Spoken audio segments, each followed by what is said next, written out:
In a review of more than 100 articles about the effects of cooking on vegetables, they tried to find the sweet spot. On one hand, heat can destroy certain nutrients. On the other hand, by softening the tissues, they can become more bioavailable. Researchers settled upon steaming as the best cooking method to preserve the most nutrition. You're not dunking it in water or oil, where the nutrients can leach out, and you're not reaching excessive dry heat temperatures. But they acknowledge that of all the common cooking methods, we know the least about pressure cooking. There's all these fancy new electric pressure cookers on the market, including the Instant Pot, with more 5-star ratings than even How Not to Die. I'm jealous. These pressure cookers are great for cooking dried beans with just a touch of a button, but what happens to the nutrition? Here's the antioxidant content of pre-soaked black beans, boiled for an hour normally. Compare that to pressure cooking for 15 minutes. Even more. In fact, 6 times more. Wow. Here I was pressure cooking just because I like the texture better. I mean, the canned ones can be a bit mushy, and I was spending lots of money on cases of canned beans, whereas dried beans are just so dirt cheap. So wait, cheaper, tastier, and healthier? That's quite a combo. OK, but what about pressure cooking vegetables? Vitamin C is one of the more heat-sensitive nutrients.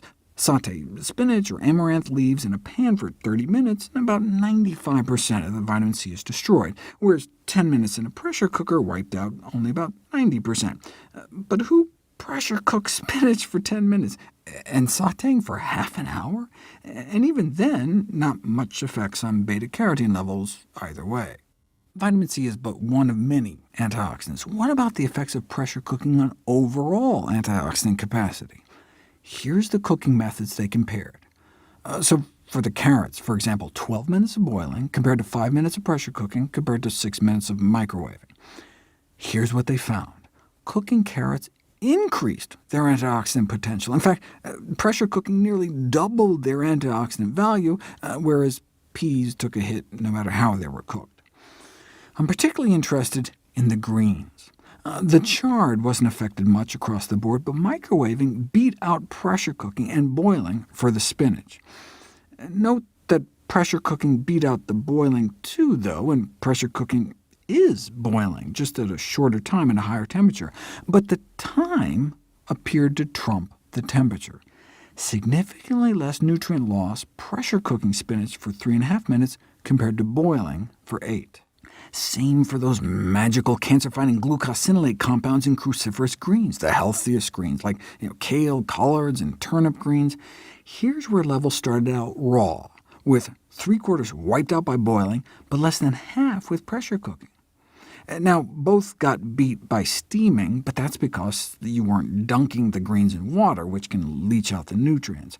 But even though the pressure-cooked greens were immersed just as much as the boiled greens, only half the nutrient losses, presumably because it was only half the time, 7 minutes pressure-cooked compared to 15 minutes boiled.